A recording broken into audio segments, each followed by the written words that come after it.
Good morning, everybody. All right, we have a good one here, a long one, a lot of things to go through. You'll see that I called this one Metamorphosis, and you'll see why as we go through. But all right, let's get started into it. We start right with the Transfiguration, and so let's go right to here. Okay. Mark 9:1. And he said to them, "Assuredly, I say to you that there are some standing here who will not taste death till they see the kingdom of God present with power." Now, this is talking about the kingdom of God present with power. And we can think of it being the thought of when Jesus is in us and the kingdom is in us. But this seems to be having a continual theme as we see it in Matthew and in Mark here, and I believe also in Luke, where it's actually being just a foretelling of what's going to take place on the mountain, where some of the disciples won't taste death until they see Jesus in all his glory. And so this brings us right into the Transfiguration on the Mount. Now, after 6 days, Jesus took Peter, James, and John and led them on a high mountain apart by themselves, and he was transfigured before them. One of the people that commented says, maybe you guys think that Jesus always took Peter, James, and John because they were like more special or something. He said maybe it's because Peter, James, and John needed to be always had an eye on because he couldn't trust them not getting into trouble. But anyhow, it was just a funny comment. But here we go. And he was transfigured before them. If we look at this word transfigured, it actually is the word in Greek, metamorphou, which obviously is where we get the word metamorphosis. Metamorphosis has the connotation or the explanation of just like when a caterpillar is metamorphosized, transfigured into a butterfly.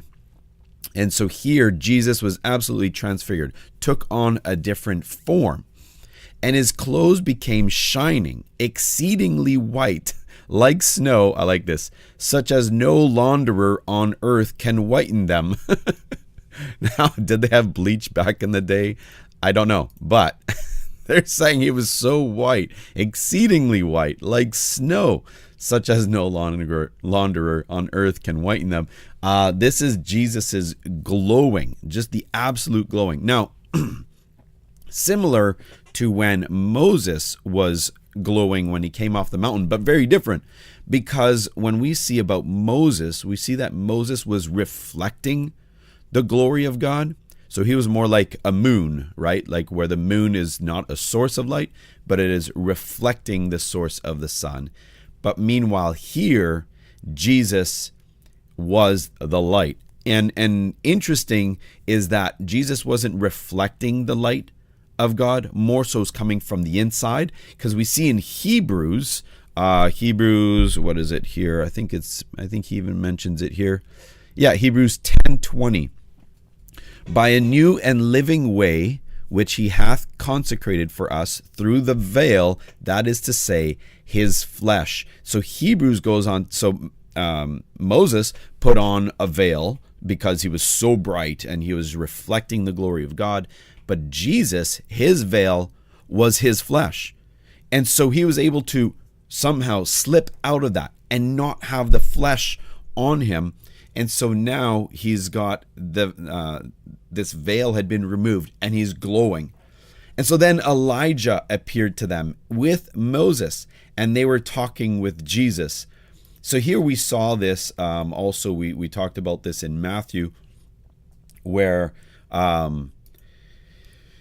Moses and Elijah, in Luke actually it's mentioned that Elijah and Moses and Jesus, they're all talking about what Jesus is about to accomplish on the cross. And so, but then we see here Peter answered and said to Jesus, "Rabbi," you know those times when you're in such awe and you don't know what to say, so just something stupid comes out of your mouth? Well, this is what's taking place with Peter. Peter answered and said to Jesus, like he's just in absolute awe and amazement. It shows us in Matthew. He says, "Rabbi, is it good for us to be here? Let us make 3 tabernacles, one for you, one for Moses, and one for Elijah." because he did not know what to say, for they were greatly afraid. It's like he felt he had to say something just because he was just so in awe. But the problem with this is that Peter, well, two things. Peter is, I think, just trying to say, okay, Jesus, you talked about you crucifying yourself and dying. Let's bypass that. We don't have to do that, Jesus. Don't worry. We can build a tabernacle, and we can be built here. And we'll build one for Moses and Elijah also, right? Like, let's just skip the whole dying thing, and let's just build our kingdom right here and build these tabernacles. But Peter was equating, was putting Jesus equal to Moses and Elijah. Like, I'll build a tabernacle for you, one for Moses, one for Elijah. So he still upheld Moses and Elijah at the same height as Christ, not realizing that Jesus is the one that Moses and Elijah were talking about. Jesus being the greater, obviously, the Son of God. And so, he was just kind of saying this. And so after he talked, and a cloud came and overshadowed them. This is similar again to Moses, when this Shekinah glory, this Shekinah cloud that it talks about, came, and a voice came out of the cloud saying, "This is my beloved Son, hear him." One of the other things to keep in note here is Moses and Elijah. Why Moses and Elijah? Well, Moses represented all the saints and all those that have died, that will be raised up with Christ. Elijah represents those that will be taken up before death. This is with Christ. And so where someday before the end, we will be taken up. And so Elijah represents those that are taken up. Moses, those that die here. But also Moses represents the law of the Old Testament, and Elijah represents the prophets. So the entire Old Testament in a whole is covered here, and the entire New Testament through Moses and Elijah. And so that's why they were there with him. So then God said, "This is my beloved Son, hear him." And suddenly when they had looked around, they saw no one anymore, but only Jesus with themselves. And so here Jesus metamorphosized back into the flesh, back into the veil. He humbled himself back into this, where this glory is not shining out like that. Now Christ being in us, I don't know how to do this trick, removing my flesh so that we glow like that. But anyhow, I don't know if we can. In heaven, we will be light. So now, as they came down from the mountain, he commanded them that they should tell no one the things that they had seen till the Son of Man has risen from the dead. So they kept this word to themselves, questioning what the rising of the dead meant. And so this must have been absolutely huge for them, because they've never seen this. Again, another new. So they're like, whoa, what's going on? So they're trying to create a story here in their mind. So what does this dead mean? So they asked about Elijah coming first. Yes, this is talking about Malachi. Elijah must come first. So what does this mean? And did you mean this, like him coming? And so they were creating this story. Okay, this must be what they're talking about, Elijah, and he's here. But no, Jesus says, no, this is regarding John the Baptist. So he goes, and in Matthew it talks about this also. This is, John the Baptist was not a reincarnation of Elijah, but the same spirit that had come. And that's what the Bible teaches us as who John the Baptist was, in representation of Elijah. And that's what Malachi was talking about. So then when he had come to the disciples, he saw a great multitude around them. So he was up in the mountain with Peter, James, and John. Now he's coming down, and there's scribes that are disputing with the disciples. So immediately when they saw him, all the people were greatly amazed, and running to him, they greeted him. And he asked the scribes, okay, what are you guys discussing with them? So he was taking charge here right away. Like, what are you guys trying to stir up? Then one of the crowd answered and said, "Teacher, I brought you my son who has a mute spirit, and wherever it seizes him, it throws him down. It foams at his mouth, gnashes his teeth, and becomes rigid. This looks like seizures." So I spoke to your disciples that they should cast it out, but they could not. So this is the same story that took place in Matthew that we read. And he answered him and said, O faithless generation, how long shall I be with you? How long shall I bear with you? Bring him to me.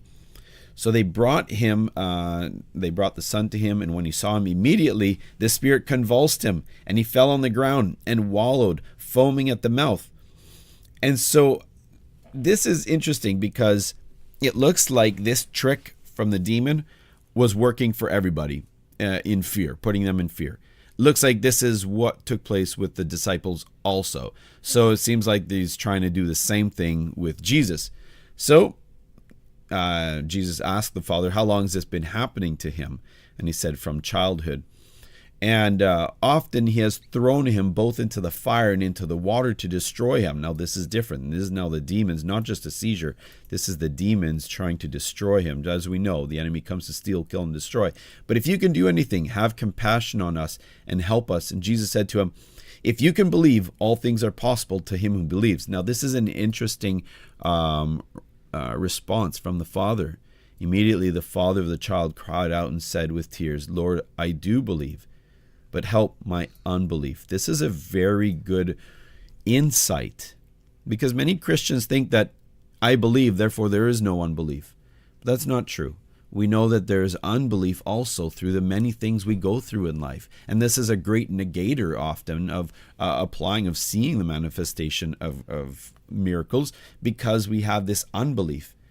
And so then when Jesus saw the people running together, so he saw people coming in, he's like, okay, I got to do this before too much unbelief comes in and before people ruin this. He rebuked the unclean spirit, saying to it, deaf and dumb spirit, I command you, come out of him and enter in no more. So then the spirit cried out, convulsed him greatly, and came out of him, and he became as one dead. So obviously he just lay there, the kid. And people were saying, like, is he dead? And Jesus took him by the hand, lifted him up, and he arose. When he had come to the house, his disciples asked him privately, how could we not cast it out? And again, so we see as what we talked about in Matthew, he said this kind can come out by nothing but prayer and fasting. So this is not this type of demon.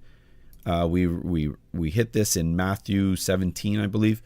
It's not this type of demon doesn't come out but by prayer and fasting. He's talking about this unbelief. Here, this father said, help my unbelief. It's the unbelief that comes out by prayer and fasting. And this is where we talked about in Matthew, in the video of Matthew 17, how fasting is to tell your flesh to take second place, and we tell our spirit man to take first. And so when the disciples tried to, they had casted out demons before. They had done when Jesus sent them out. We saw some of the miracles they did was casting out demons. And so we know that they did this. And so they tried to cast them out. And you know what? They had the authority to do it. But because they saw in the natural that it didn't change, they thought that they didn't have this authority, and so disbelief came in. And so by fasting, what it does, it tells your flesh to shut up, take second place. I go by my spirit. I don't go by the natural. I don't care what my eyes see. I go by what the word says. And so this is what fasting does. It helps us to negate and to put aside the fleshly, when we look at the world's side, what the senses see, what the flesh sees.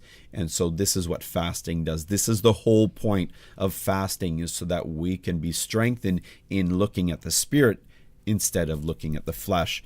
And so this is what Jesus is talking about here. And then they departed from here. All right, this is where the rest of the chapter goes on the same pretty much topic. Then they departed from there and passed through Galilee, and he did not want anyone to know it. So he was walking through. He did not want the crowds to come. He wanted to talk to the disciples about something. So for he taught his disciples, and said to them, the Son of Man is being betrayed into the hands of men, and they will kill him. Again, he's talking about, this is, I think, the fourth time he's talking about him dying on the cross. And after he is killed, he will rise on the third day. And so he tells them again, hey, guys, I'm gonna rise again. But they did not understand this saying and were afraid to ask him. Like, what is he? He's keeping on bringing this up because it doesn't fit within their story of what they believe the Savior is coming to do. And so they kept on just putting it aside, but they had no clue. And it even says they were afraid to ask him because they're like, let's not bring it up. It's too sensitive of a topic. Maybe Jesus doesn't quite understand what he's talking about. So then he came to Capernaum, and when he was in the house, he asked them, what? I like this. What is it you disputed among yourselves on the road? Obviously, Jesus knew what they were disputing about. But they kept silent, for on the road they had disputed among themselves who would be the greatest.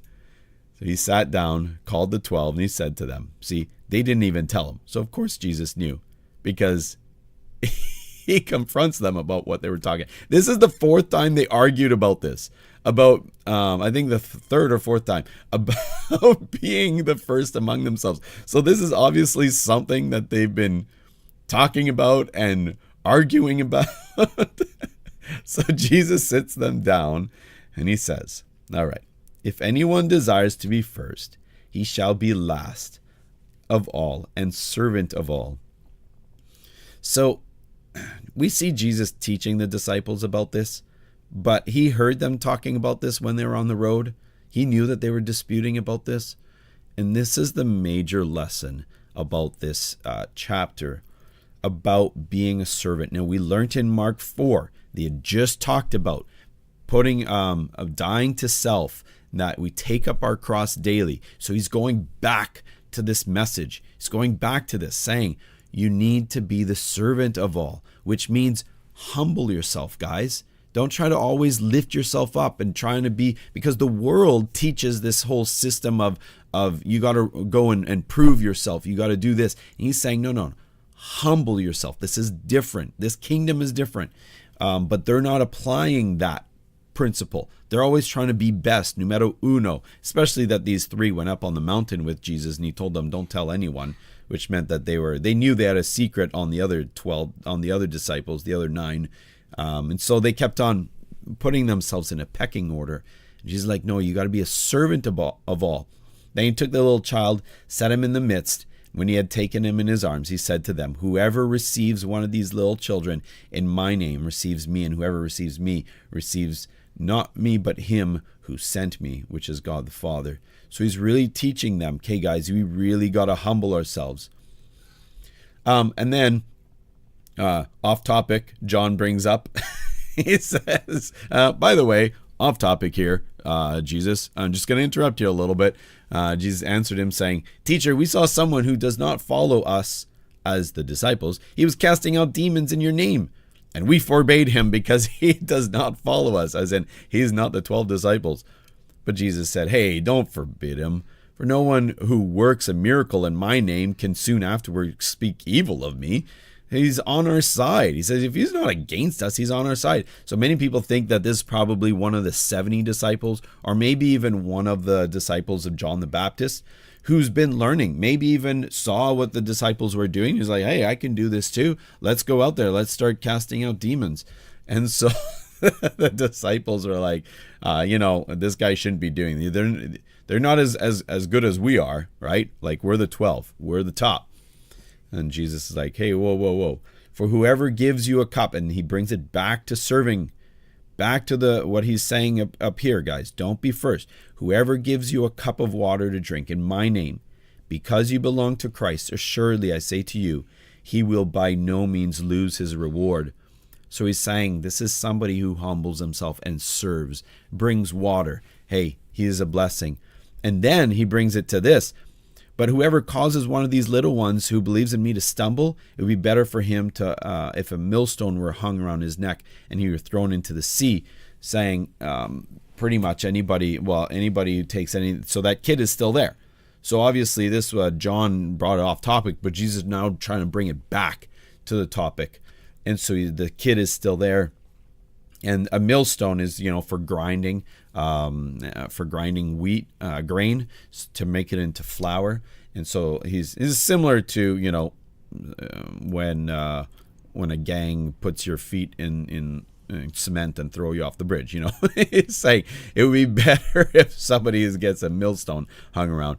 And if your hand causes you to sin, cut it off. Better for you to enter life maimed rather than having two hands. Now, Jesus is not condoning self-mutilation. We know that because what he's saying is it's better to be sacrificing to get into the kingdom, because Jesus is all about us being whole. He's not wanting us to maim. He's just talking about sacrifice. And here, this gets repeated 3 times, where the worm does not die and the fire does not quench. He's talking about it's better to sacrifice yourself than to go into hell. And here, the worm does not die talks about the eating of remorse. They're going to be, when people are in hell, this worm of remorse is not going to stop. They're going to constantly be remorseful. And where the fire does not quench, this is where there's absolute torment that takes place in hell. And if your foot causes you to sin, cut it off. Better for you to enter in life lame rather than having 2 feet and be cast into hell. He's just saying, guys, it's much better to sacrifice again than to go into hell, into the fire that shall never be quenched. Again, where the worm does not die. That remorse. Imagine all these even, well, I'd hate to say it, but Judas and those that came across, but even people nowadays where they just rejected Christ and kept on rejecting. This remorse on the inside will never die. And this fire, this torment will never quench. And if your eye causes you to sin, pluck it out. For it's better for you to enter into the kingdom of God with 1 eye rather than having 2 eyes. Again, where the worm does not die and the fire does not quench. Now, this is an interesting one. For everyone who will be seasoned with fire, and every sacrifice will be seasoned with salt. Salt is good, but if salt loses its flavor, how will you season?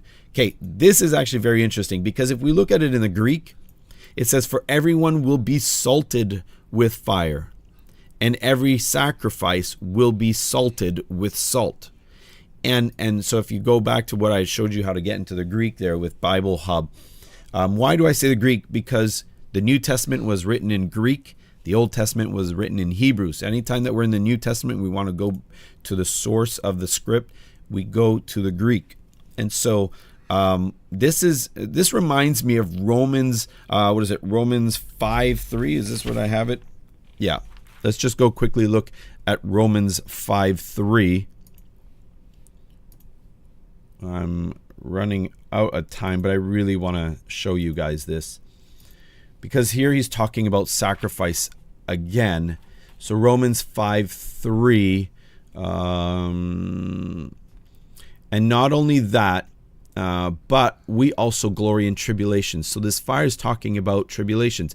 Life, we go through stuff. It produces tribulations. Not that God is putting us through tribulations, but knowing that tribulations, when we go through things in life, it produces perseverance. And this is this salty, this salt that produces, it brings out flavor. Tribulation produces perseverance. Perseverance creates character, and character builds hope. And so this is where, as we go through tribulations, we are seasoned with salt. And so here, I just want to really show you, this is where he's talking about this. Where's my mouse? Here we go. There we go. For everyone will be seasoned, and so this is our tribulations, seasoned with salt, and salt seasons. And he says, but what if salt is good, but what if it loses its flavor? How will it season? So it's not talking about salt as preservation, because it also is a preservative, but he's talking about flavor, about adding salt to your life. So he says, have salt in yourselves, and peace with one another. So he's talking to the disciples, guys, this is about sacrifice, because in Leviticus, every sacrifice was sacrificed with salt. So the sacrifice went through the fire, and it had to have salt. So Jesus is bringing it back to the Levitical sacrifice. He's saying, we are all sacrifices, guys. And so then he's saying, hey guys, learn to be a sacrifice. Don't always fight about being numero uno. He's like, guys, just have peace with one another. Stop fighting over this. All right, guys, we need to learn to be putting self aside. Take up your cross, because this is how to live, to be a servant. Be a servant among everyone. And so this is such a huge section is about learning to humble ourselves.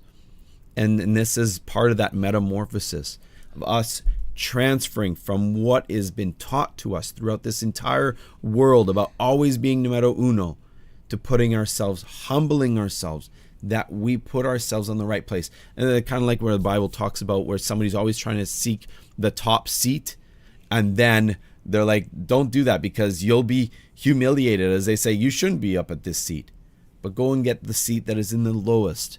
And if they find that you should be in a higher seat, then they will bring you up. This is the same thing, guys. Just seek humility. Let's put ourselves in the right level. And this is talking about that. So, all right. Well, God bless you guys. I know this was a huge one.